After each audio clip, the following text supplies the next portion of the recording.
welcome to video learning Obat Ukai. Perkenalkan, saya Mentor Wildan. Hari ini kita akan membahas mengenai materi sediaan steril, sitotoksik, dan tonisitas. Yuk, let's get started. Oke, kita mulai dari definisinya terlebih dahulu. Apa sih sediaan steril itu? Dan sediaan sitotoksik itu apa ya?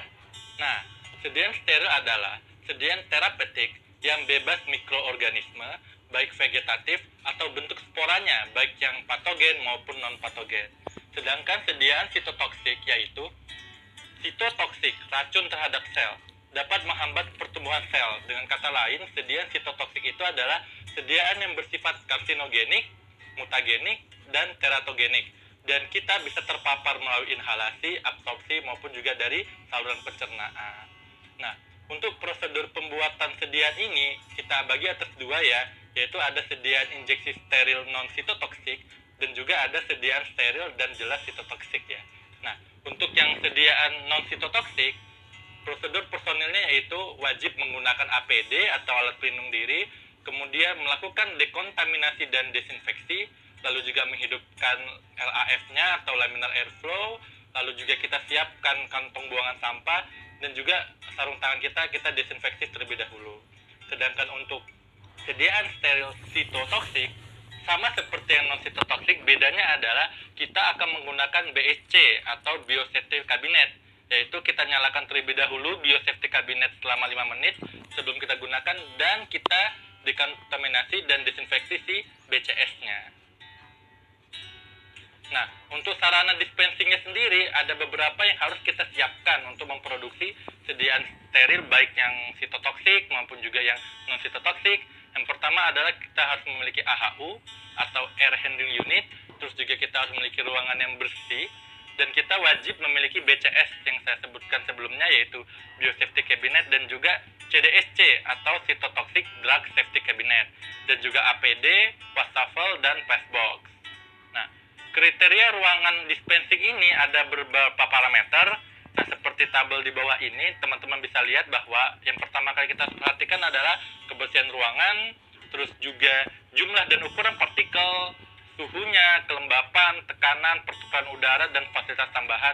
Nah, cuman yang harus kita note atau kita garis bawahi untuk membedakan antara sitotoksik dan juga non-sitotoksik, yaitu berada di tekanannya dan juga fasilitas tambahannya.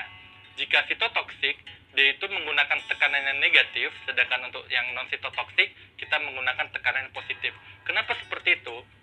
Untuk sitotoksik sendiri, karena dia bersifat karsinogenik, tekanan yang harus kita berikan itu negatif. Jadi dia itu akan melindungi personilnya, sehingga tidak terpapar oleh sediaan sitotoksik tersebut. Sedangkan yang non-sitotoksik itu tidak masalah, karena dia tidak bersifat karsinogen. Terus juga sama, untuk yang sitotoksik itu ada CDSC atau kita sebut BCS kelas 2 dan sifatnya vertikal. Itu juga untuk melindungi personil yang bekerja di ruang dispensing. Nah, terus juga seperti yang kita tahu bahwasanya sediaan steril itu juga harus dikerjakan di ruang steril, teman-teman. Nah, pembagian ruangan sendiri itu sampai F. Cuman untuk kriteria ruangan dispensing kita hanya menggunakan A, B, dan C seperti tabel di bawah ini. Nah, untuk sediaan steril yang menggunakan kelas A itu kita sebut juga under LAF atau di bawah laminar airflow. Nah, suhunya di dalam tersebut adalah 16 sampai 25 derajat Celcius, dan humidity atau kelembapannya itu berkisar dari 45 sampai 55%. Nah, kelas A ini akan kita gunakan untuk sediaan yang teknik prosedur pembuatannya secara aseptis, dan juga untuk pengisian salep mata, bubuk, dan juga suspensi steril seperti itu. Nah, untuk kelas B sendiri, kelas B itu adalah latar belakang atau background untuk kelas A. Jadi dia tidak digunakan, cuman dia pre-backgroundnya untuk jalan di ruangan kelas A. Dan berikutnya itu kelas C. Nah, kelas C ini juga steril. Nah, tapi ini digunakan untuk larutan yang bila ada risiko, dan juga ini untuk sediaan yang menggunakan sterilisasi akhir atau terminal sterilization. Ini bekerja untuk yang bukan produk non-aseptis. Nah, untuk klasifikasi jumlah partikelnya, teman-teman juga harus pahami ya, karena ini penting bagi kita juga untuk memahami ruangan sediaan dispensing steril. Nah, untuk zona kelas A itu partikelnya ada yang untuk yang partikel 0,5 mikron itu di bawah 3520 pada saat istirahat, dan juga untuk 5 mikron yaitu di bawah 20 pada saat istirahat. Dan untuk operasionalnya pada saat ruang itu digunakan sama saja, untuk 0,5 mikronnya itu di bawah 3520 partikelnya, sedangkan untuk yang 5 mikro itu di bawah 20.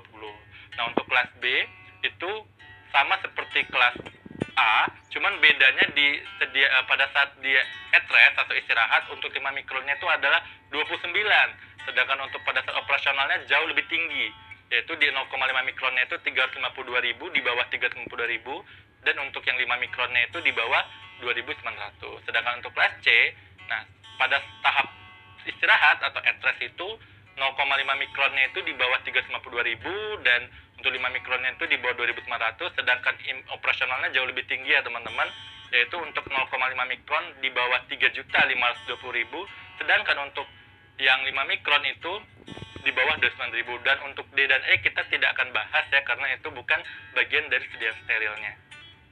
Nah, untuk jumlah maksimum partikelnya per meter kubiknya ini juga kita bahas lagi ya, cuman ini untuk yang jumlah mikroorganismenya aja. Jadi juga seperti kita tahu, sediaan steril itu ruangannya diatur untuk partikelnya sendiri, dan juga kita atur untuk jumlah mikroorganismenya sendiri. Nah, untuk kelas A itu dia itu di bawah 1.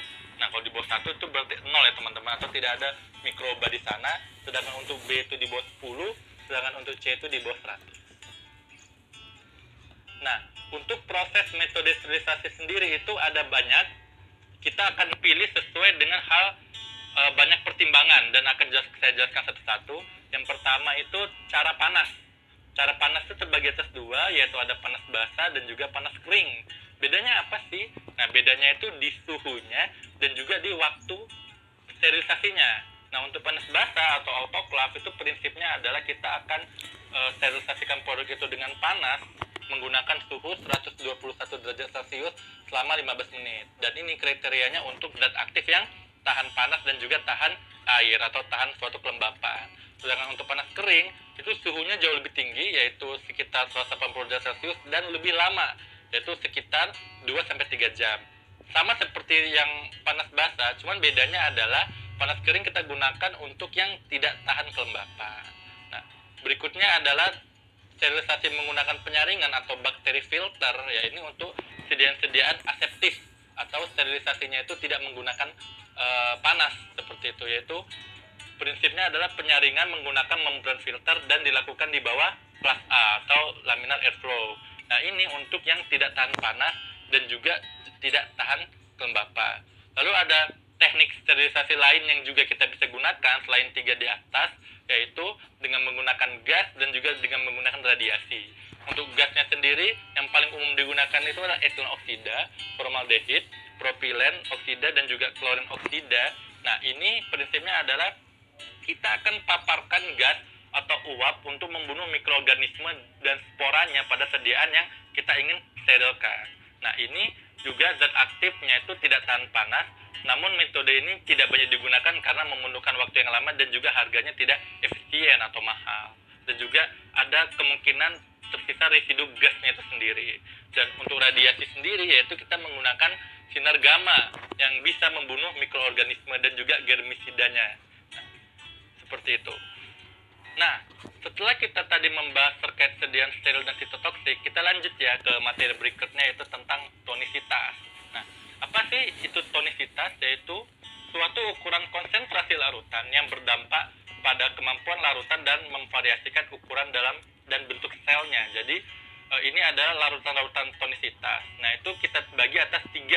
Yang pertama adalah larutan hipertonik, larutan isotonik, dan juga larutan hipotonik. Nah, apabila sel kita terkena larutan tersebut, itu variasi ukuran dan bentuk selnya bisa berubah ya teman-teman. Nah, untuk hipertonik itu sel kita itu akan mengkerut seperti gambar ini. Kalau isotonik itu yang normalnya, yang itu yang kita butuhkan. Dan juga untuk hipotonik itu sel kita mengembang, dan ketika hipotonik atau selnya itu ngembang, itu bisa pecah teman-teman, atau yang disebut dengan disease. Nah, ini nanti akan ada kaitannya juga tonisitas ini terhadap sediaan steril, yaitu sediaan steril itu umumnya wajib isotonik supaya tidak terjadi keadaan-keadaan yang tidak diinginkan atau mengurangi efek-efek samping dari sediaan steril dan sitotoksik tersebut. Nah, Oleh sebab itu, karena kita perlu membuat sediaan steril itu bersifat isotonik, maka ada beberapa cara yang kita lakukan agar sediaan tersebut bisa isotonik. Nah, teman-teman harus pahami dulu, yaitu tonisitas ekivalensi NaCl. Apa sih maksudnya ini ekivalensi NaCl? Nah, seperti yang teman-teman tahu juga ya, bahwasanya NaCl terutama NaCl 0,9% itu merupakan larutan isotonik. Sering juga disebut normal salin, yaitu larutan yang sesuai dengan tubuh kita, atau dia isotonis terhadap tubuh kita. Isotonis itu artinya osmolaritasnya itu sekitar 270 sampai 300 miliosmol per kilogram. Nah, ada dua cara yang bisa kita lakukan. Pertama, kita bisa menggunakan metode Wells, yaitu didefinisikan sebagai suatu faktor yang dikonversikan terhadap sejumlah tertentu zat terlarut terhadap jumlah NaCl yang memberikan efek osmotik yang sama. Jadi kita mengekivalensikan zat lain yang dia itu setara dengan jumlah NaCl.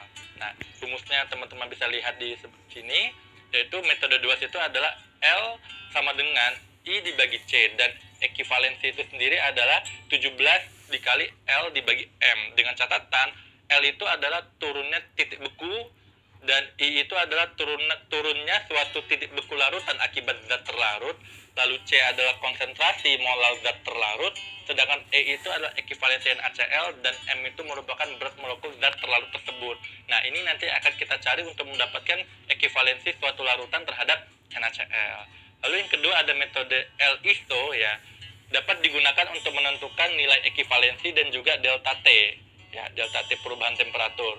Nah, ini metode L-iso ini sama seperti yang di atas ya, cuman bedanya adalah rumus ekivalensinya berubah. Jadi ekivalensi sama dengan 17 dikali L-iso per M, dan delta TF itu sendiri adalah L-iso dikali M dikali 1000 dibagi M dikali volume, dengan keterangan bahwa E-nya tadi itu adalah ekivalensi NaCl, lalu L-iso itu adalah harga tetapan atau suatu konstanta. Untuk non-elektrolit itu sekitar 1,86, sedangkan elektrolit lemah itu 2,0, dan yang univalen atau valensinya lebih dari 1 itu 3,4. Sedangkan M-nya adalah berat molekul zat, delta TF itu penurunan titik beku seluruh larutan, dan M berat zat terlarut, serta V adalah volume larutan dalam mili. Setelah kita tahu dasar teorinya, umumnya kita menggunakan dua cara nih. Berapa sih NaCl yang kita tambahkan untuk membuat suatu larutan itu isotonik? Seperti itu. Ada dua metode juga, teman-teman. Dua metode ini juga sering digunakan di dalam kehidupan dalam produksi sediaan steril itu sendiri. Ya, yang pertama adalah metode 1. Nah, metode 1 ini menggunakan metode titik beku ya, teman-teman, atau penurunan titik beku, yaitu rumusnya W sama dengan 0,52 ya, dikurang A kali C dibagi B. 0,52 sendiri itu adalah konstanta yang teman-teman wajib ingat ya. Lalu untuk A itu adalah turunnya titik beku air akibat zat terlarut, sedangkan C itu adalah konsentrasi zat terlarut tersebut. Nah, cuman yang harus digarisbawahi adalah konsentrasi zat terlarut tersebut itu dalam persen atau gram per 100 mili. Sedangkan B adalah turunnya titik beku air yang dihasilkan oleh bahan pembantu isotonik, yang umumnya kita gunakan selalu adalah NaCl ya. Terus untuk metode 2 itu menggunakan metode ekivalensi NaCl ya, dengan rumus seperti berikut. Bobot NaCl yang ditambahkan sama dengan 0,9/100 dikali volume dalam kurung ya, lalu kita kurang sigma dari total berat dan ekivalensi dari zat terlarut tersebut. Kenapa sigma? Karena umumnya itu zat-zat terlarut itu bisa lebih dari 1, teman-teman. Jadi kita totalkan semuanya ya. Nah, dengan keterangan dari rumus tersebut adalah BNaCl itu adalah berat zat pembantu isotonis ya, yang jelas NaCl ya, yang akan kita tambahkan dengan satuan gram. Ingat ya, satuannya itu gram. Lalu V itu adalah volume sediaan yang akan kita buat. Misalnya kita ingin buat sediaannya 100 mili kah, atau sediaannya itu 10 mili. Lalu BW-nya itu adalah berat zat terlarut dalam sediaan, dan juga satuannya gram ya. Dan yang terakhir adalah E, ekivalensi zat